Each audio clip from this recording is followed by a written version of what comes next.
While I was in the hospital desperately trying to reach my parents, they ignored my calls.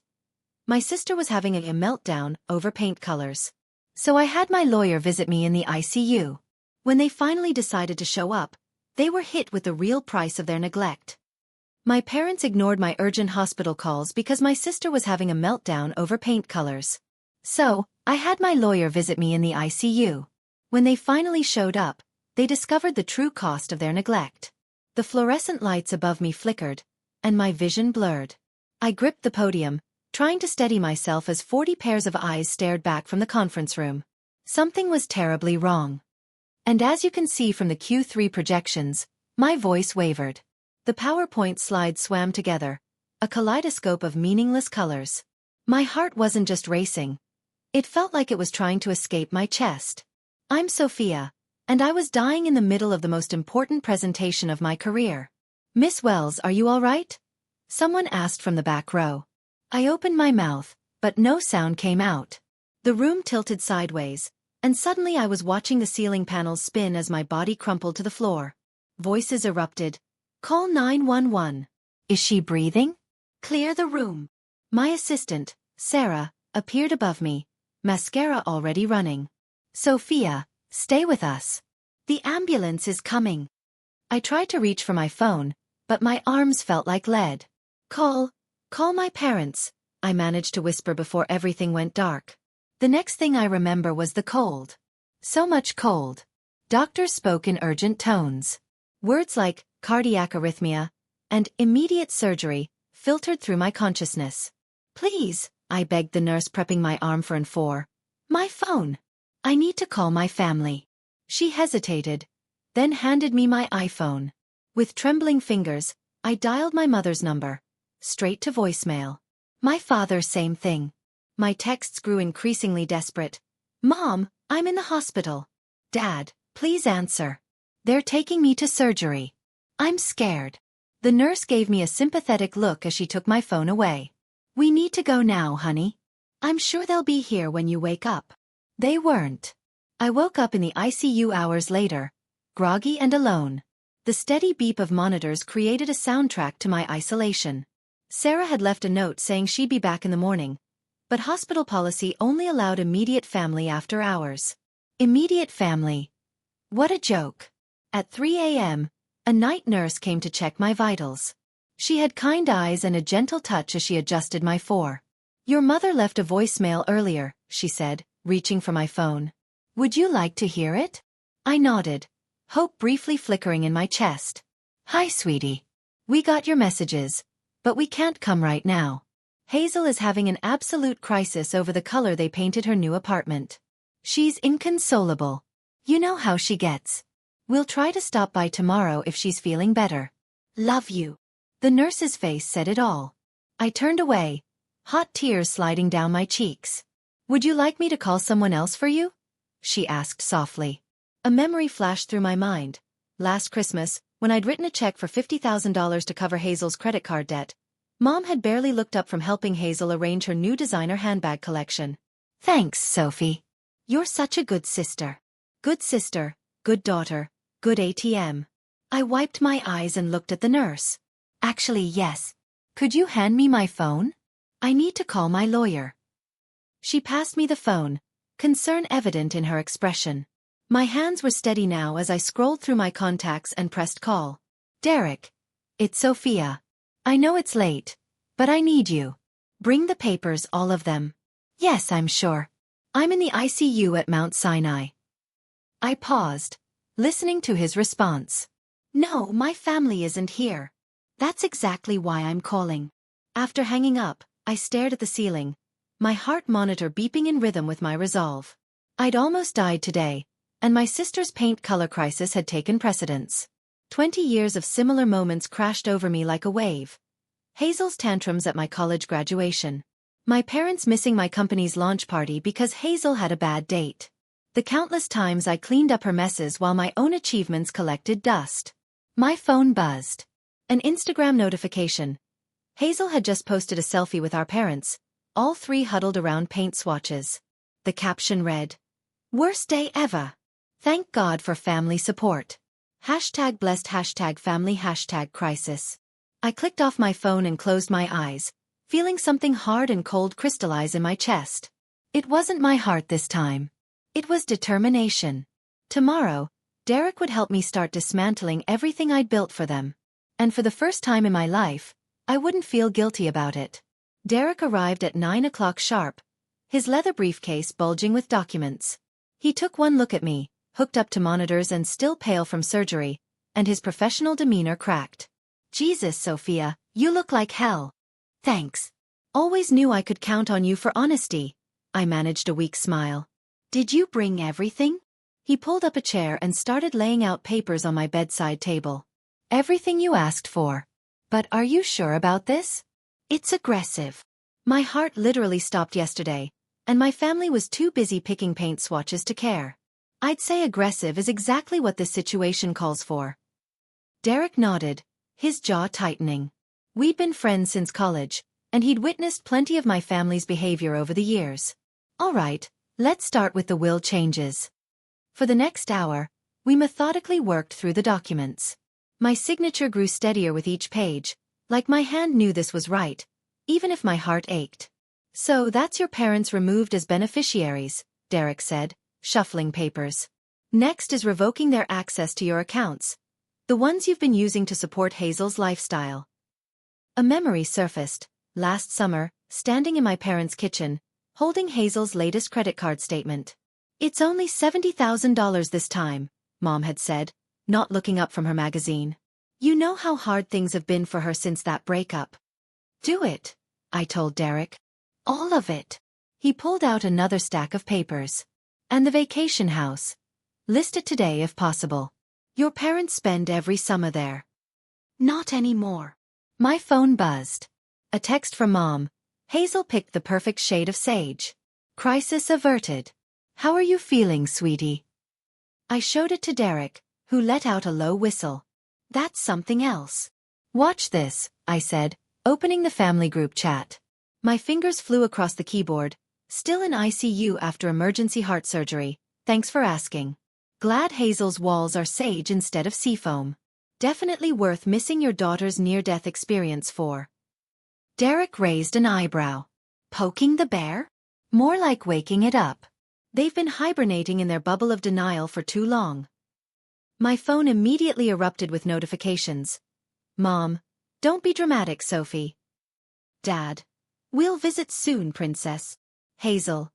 OMG, why are you trying to make my apartment crisis about you? I turned my phone face down. Keep going with the papers, Derek. By noon, we drafted everything needed to legally separate my finances from my family's parasitic attachment. Derek was packing up when my friend Camila burst in, carrying real coffee and looking murderous. I just saw Hazel's Instagram story, she announced, handing me the coffee. She's doing a full home renovation reveal, tagged hashtag blessed hashtag new beginnings hashtag family support. Not a single mention that her sister almost died yesterday. Of course not, I said, taking a sip. That would require acknowledging someone else's existence. I've got the papers ready to file, Derek said, standing. But I'll hold them until tomorrow. Give you time to think it through. I shook my head. File them now. I've had 38 years to think it through. After they left, I scrolled through my phone. Hazel had posted again. A boomerang of her twirling in her newly painted living room. Mom and Dad were in the background, applauding. The caption read, "Sometimes it takes a village. So grateful for parents who drop everything to help in a crisis.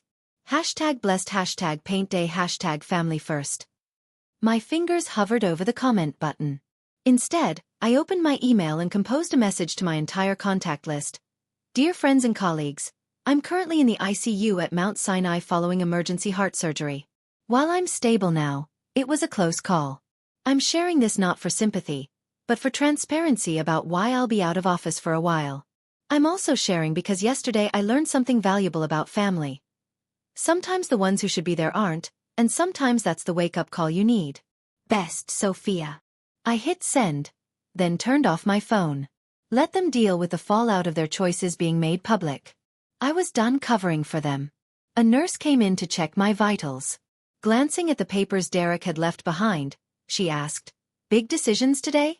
Life-changing ones. Your heart rate's much stronger, she noted, checking the monitor. I looked out the window at the Manhattan skyline, feeling lighter than I had in years. Yeah, I said. I think it finally remembered how to beat for itself instead of everyone else. She patted my hand and left. In the quiet of my hospital room, I could have sworn I heard the sound of bridges burning, and it sounded like freedom. 3 days after my surgery, my parents finally graced me with their presence. Mom swept in, wearing her signature Hermes scarf, carrying a bouquet that probably cost more than my hospital bill. Dad trailed behind, looking uncomfortable in the sterile environment. "Oh, darling," Mom exclaimed, as if we were meeting for lunch rather than visiting her daughter post-cardiac event. "These fluorescent lights are absolutely brutal on your complexion." "Nearly dying tends to do that," I replied flatly. Dad cleared his throat. "Now, princess, no need for that tone. We're here now." 3 days later. Mom arranged the flowers, filling the silence with chatter. Hazel wanted to come, but she's still dealing with the contractor. Such a nightmare. They completely botched the crown molding. She's been crying all morning. I pressed the morphine button on my 4, not for pain, but for patience. "Where is Hazel anyway?"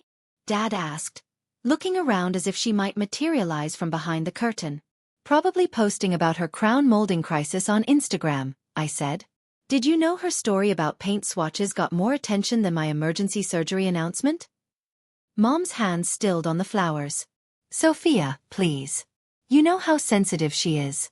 She's been absolutely beside herself about your situation." "My situation?" I repeated. "You mean my heart stopping?" A knock at the door saved them from responding. Derek entered, impeccable in his suit, carrying a leather portfolio. My mother's face lit up. She'd always hoped we'd date. "Derek, how lovely to see you. Are you here to check on our girl?" "Actually," he said, walking to my bedside, "I'm here in my professional capacity." He handed me a folder. I opened it slowly, savoring the moment. "Mom, Dad, you remember Derek? He's my lawyer." The color drained from my mother's face. Dad's forced smile flickered. "These are copies of documents I filed yesterday," I continued, my voice steady. "I've removed you both from my will, revoked your access to all my accounts, and listed the vacation house in Florida for sale." The house," Dad stammered. "But where will we go in the summer?" "Not my concern." Mom's perfectly manicured hand flew to her throat. "Sophia, you can't be serious. We're family." "Family." I laughed, and the heart monitor betrayed my spike in anger. "Let me tell you about family. Last month, I paid off Hazel's $70,000 credit card debt. The month before that, I covered her rent when she forgot to pay it for 3 months. Last year, I funded her failed jewelry business. Want to know what I got in return? When my heart stopped and I needed you most, you chose paint swatches over your dying daughter." "That's not fair," Dad protested weakly. "No, what's not fair is that I've spent my entire adult life being your backup plan, your safety net, your human ATM. Well, guess what? The Bank of Sophia is officially closed." Derek handed them each a stack of papers. "These detail the changes. I'd suggest reading them carefully." Mom's hands shook as she flipped through the documents. This is ridiculous. You won't go through with this. Family sticks together, Sophia. You know that." I looked her directly in the eyes. "If that's true, how come I almost died alone?" The silence that followed was deafening. "The house is already listed," Derek added quietly. "We expect it to sell quickly in this market." Dad sank into a chair, papers crumpling in his grip. "Princess, please, let's talk about this rationally." "I had plenty of time to think rationally while lying here alone for 3 days," I said. "Did you know the nurses took turns sitting with me after surgery because they felt bad that I had no family here? Strangers showed more concern than my own parents." Mom's mascara was starting to run. "You're being dramatic. We came as soon as we could." "After Hazel's paint crisis was resolved," I corrected. "Check your priorities, Mom. Better yet, check your phone. I'm sure Hazel's having another meltdown about crown molding right now." As if on cue, Mom's phone buzzed. She glanced at it instinctively. Go ahead, I said. Answer it. We both know you will. She stood, smoothing her skirt with trembling hands. This isn't over, Sophia. You're upset. We'll discuss this when you're feeling better. Actually, we won't. I pressed the call button. Nurse, I'm ready for my rest now. As security escorted them out, a precaution Derek had arranged, I heard Mom's voice crack. She can't do this. She's our daughter. No, I whispered to the empty room. I'm just the backup daughter you never wanted but always needed, and I quit. The monitor showed my heart rate returning to normal, steady and strong, like it knew this was just the beginning. My phone rang at 3 a.m. Hazel's name flashed across the screen, and I answered out of morbid curiosity. How dare you? Her voice crackled with rage. How dare you do this to Mom and Dad? Good morning to you too, Hazel. How's the crown molding crisis? Don't you dare be sarcastic with me. They're devastated. Mom hasn't stopped crying, and Dad had to take a Xanax.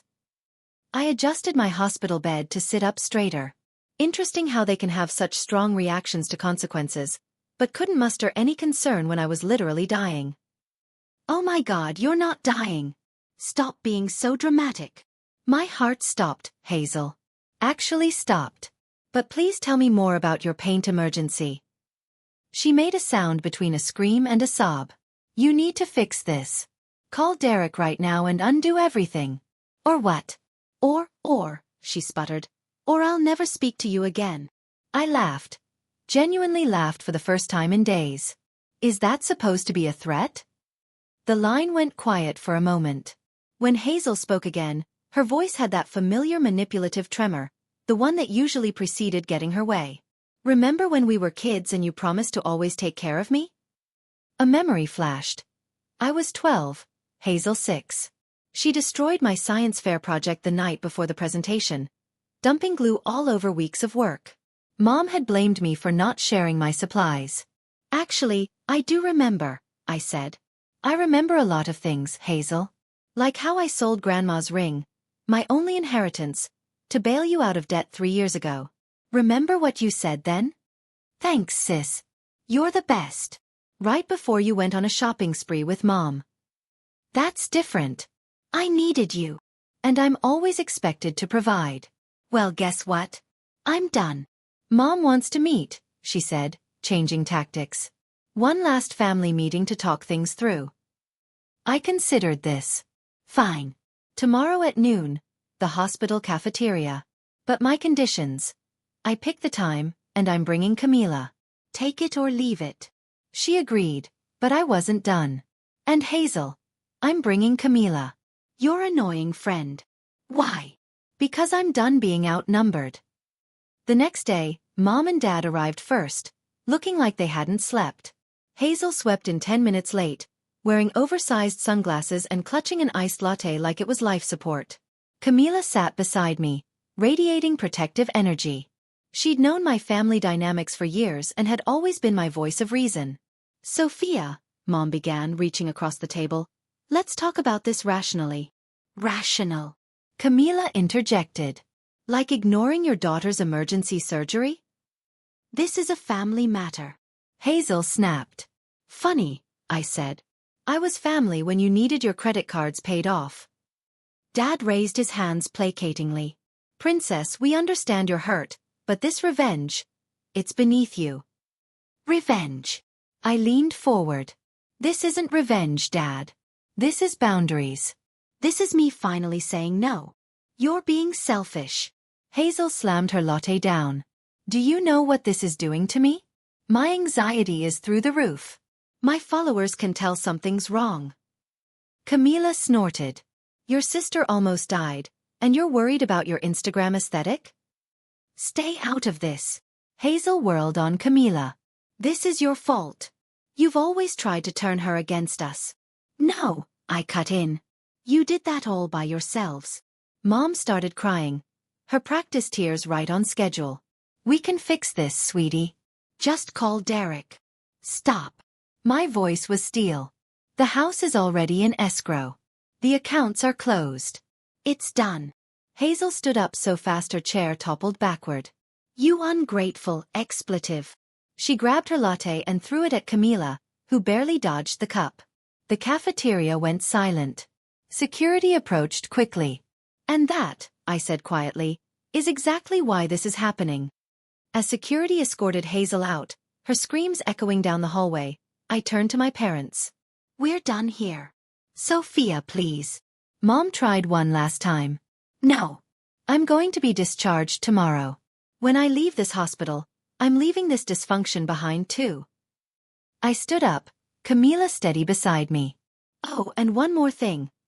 I've instructed my lawyer to file a restraining order against Hazel. Consider this her first and last warning." Walking back to my room, Camila squeezed my hand. "You okay?" I nodded, feeling lighter than I had in years. "You know what's funny? My heart's actually beating better now that I've stopped letting them break it." Behind us, I could hear Hazel's distant screams mixing with Mom's sobs. The sound of consequences finally catching up to them all. The Florida house sold in 3 days, well above asking price. I signed the final papers for my new apartment, where I'd been recovering for the past week. Derek sat across from me, sliding over a cashier's check. $4,200,000, he said. "What are you going to do with it?" "First, I'm hiring an estate sale company to clear it out. Everything goes, including the piano." My hands stilled over the check. The baby grand piano. My childhood sanctuary. Mom had given it to Hazel on her 16th birthday, despite knowing I was the only one who played. Especially the piano. My phone buzzed. A news alert: local woman removed from luxury boutique after altercation with staff. The thumbnail showed Hazel being escorted out by security, mascara running down her face. "Your sister's making headlines," Derek noted, peering at my screen. "She always wanted to be famous." I forwarded the article to Camila, who replied instantly, "Karma's working overtime." The estate sale company arrived the next day. I watched via FaceTime as they cataloged everything, marking prices on pieces of my past. The woman in charge, Marie, held up a familiar jewelry box. "What about this?" Inside was a space where my grandmother's ring had once lived, before I'd sold it to cover Hazel's gambling debts. "Sell it," I said. "Everything goes." "Sophia!" A voice screeched from off-camera. Hazel had somehow gotten past security. "You can't sell Mom's anniversary china." Marie turned the camera, showing Hazel trying to grab items off a table. "Should I call the police?" "Immediately." I watched as Hazel was removed again, this time screaming about family heirlooms and betrayal. My phone lit up with texts from Mom. "How could you sell our memories? Your father is heartbroken. That piano was for Hazel. We're still your family." I blocked their numbers. Later that afternoon, Derek called. His voice was tense. "We have a situation. Hazel tried to file for temporary conservatorship over you." "She what?" "She's claiming your cardiac event affected your mental capacity. Says your erratic behavior proves you're unfit to manage your affairs." I laughed, but there was no humor in it. "Let me guess. She's volunteering to manage my money for me?" Got it in one. "Don't worry, it's ridiculous. No judge would uphold it." I interrupted hard. "Make it expensive." And Derek, countersue for harassment. The estate sale started on Saturday. I watched the security cameras from my phone as strangers picked through my family's carefully curated image. The piano went first, to a music school. Perfect. My phone pinged with an email from an unfamiliar address. The subject line made my blood run cold. "Your father's medical records." "What is this?" I asked Derek over speakerphone. "Open it." Inside was a single line. "Dad had a heart condition too. Mom never told you. Guess she loved one daughter enough to warn her." My new, stronger heart skipped a beat. "Is this true?" "I had it verified," Derek said quietly. "Your father has the same condition. Genetic. Hazel's been monitored for it since childhood." The room spun. They'd known. They'd known I could have inherited this. And they never told me. Protected Hazel, but not me. Never me. "Derek," my voice was steady despite the trembling in my hands. "Remember when you said the conservatorship claim was ridiculous?" "Yes." "Prove it." Release my medical records to the court. Show them I'm not only competent, I'm thriving post-surgery. Then leak the fact that they knew about this genetic condition and deliberately withheld the information. That's nuclear, Sophia. They nearly let me die, Derek. Nuclear feels appropriate. As we hung up, another notification popped up. A certified letter from Hazel's lawyer. I opened the attachment, expecting more threats. Instead, I found myself staring at a photo. Me at 12, standing protectively beside 6-year-old Hazel. On the back, in my mother's handwriting, "My girls forever, inseparable." Below it, Hazel had written, "Remember who you're supposed to be. My protector. My sister. Don't make me destroy you." I forwarded the threat to Derek, then opened my laptop. It was time to tell my story. All of it.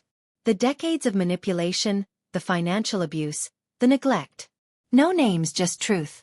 As I typed, I remembered something my grandmother told me before she died. Sometimes the bravest thing you can do is stop protecting people from the consequences of their own actions. My fingers flew across the keyboard, each word a brick in the wall I was building between my past and my future. Let them come. Let them threaten. I wasn't their protector anymore. I was finally my own. My blog post went live at midnight. By 6 a.m., it had over 100,000 shares. "A story of family toxicity and survival," read the headline. I hadn't named names, but anyone who knew us would recognize the truth. Camila called first. "Have you seen Twitter? You're trending." I refreshed my feed. Thousands of comments, most from people sharing similar stories of family dysfunction. The phrase "golden child syndrome" was everywhere. "Your mother's country club friends are having a field day," Camila continued. Apparently she had to leave her tennis match early because everyone was whispering. My phone buzzed.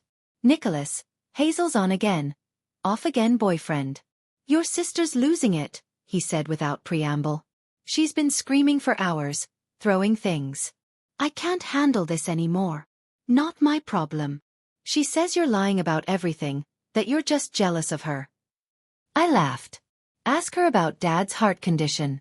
Ask her why they never told me I could die from the same thing that almost killed me last month." Silence. They knew? Since we were kids? Hazel got tested? I didn't even know it ran in the family. Jesus Christ. He exhaled heavily. "I'm done. Tell Derek I'll testify about her behavior if he needs me to." By noon, the story had made local news. Prominent families' dirty laundry aired, a tale of medical neglect and financial abuse. They didn't use our names, but they didn't need to. Dad's phone call came next. "Princess, please. They're asking me to step down from the country club board." Tragic. Almost as tragic as not telling your daughter she had a potentially fatal heart condition. "We were trying to protect you from worry." No, you were trying to protect Hazel from responsibility, as usual. "Your mother's devastated. Our friends are finally seeing who you really are." Derek called with updates. Hazel's conservatorship attempt was thrown out. The judge actually laughed. "But there's more. She sent a cease and desist letter claiming your blog post caused her irreparable trauma." Perfect. Counter with the medical records. Already did. Her lawyer withdrew the letter in under an hour. I was reviewing transfer paperwork for my assets when my email pinged. A message from Nicholas. "Thought you should see this." She doesn't know I recorded it. The attached video showed Hazel in her apartment, raging at our parents. "Fix this. Make her stop. I can't take people looking at me like this. Do something." Mom's voice. "Darling, we're trying. But try harder. I'm the one who matters. I'm your real daughter."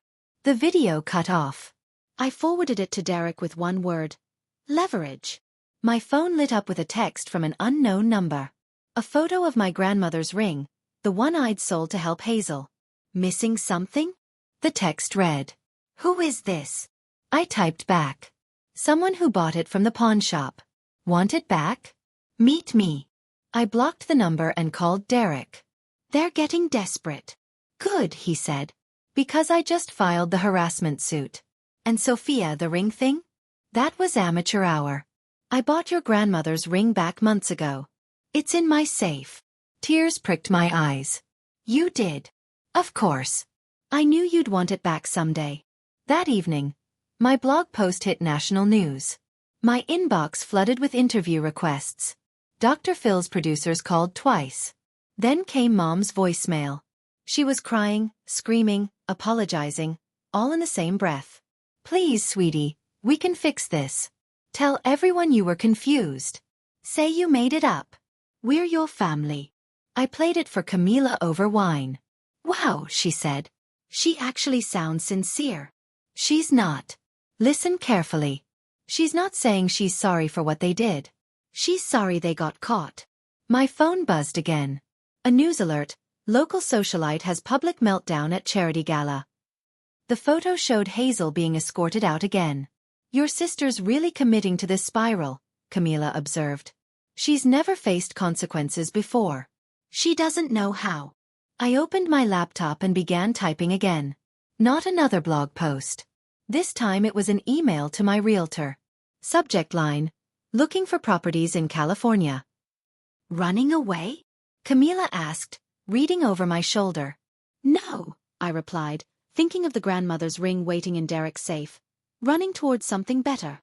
As if on cue, Mom's number flashed on my phone. For the first time in my life, I didn't feel the urge to answer. Some bridges aren't meant to be repaired. Some fires need to burn until there's nothing left but truth in the ashes. The family home looked smaller than I remembered. I stood in the driveway, keys in hand, staring at the colonial facade that had housed so many carefully curated lies. Want me to go in first? Camila asked from beside me. No, I need to do this. I'd come to collect the last of my belongings before the move to California. Derek had arranged for a police presence just in case, but the cruiser parked discreetly down the street still felt surreal. The front door opened before I could use my key. Mom stood there, looking oddly diminished without her usual perfect makeup. You brought security? Her voice cracked. I brought witnesses, I corrected, nodding toward Camila and the police officer now walking up the drive. Dad appeared behind her. Princess, this is unnecessary. After Hazel's latest stunt, I'd say it's very necessary. They stepped aside, letting us enter. The house smelled of desperation and Chanel No. 5. Mom's stress cleaning signature. I'm here for my things, I said, heading toward the stairs. Just my childhood photos and some documents. Wait, Mom called out. There's something you need to know first. I turned, watching her twist her wedding ring, her tell for incoming manipulation. You should sit down for this. I'll stand. She exchanged looks with Dad, who nodded slightly. It's about your adoption. The word hung in the air like smoke. Camila grabbed my arm, steadying me. My what? You're not. Mom's voice wavered. You're technically your Aunt Sarah's daughter. When she died, we took you in. You were only 2. We never told you because we wanted you to feel like real family. The room tilted. Aunt Sarah, Mom's sister, who died in a car accident. My mother. My actual mother. Dad stepped forward. We loved you like our own. Stop. My voice was ice. You loved me like your own? You let me believe I was your biological child while withholding life-saving medical information because it wasn't actually genetic for me?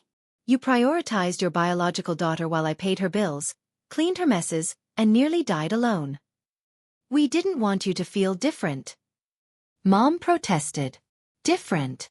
I laughed, the sound harsh even to my own ears.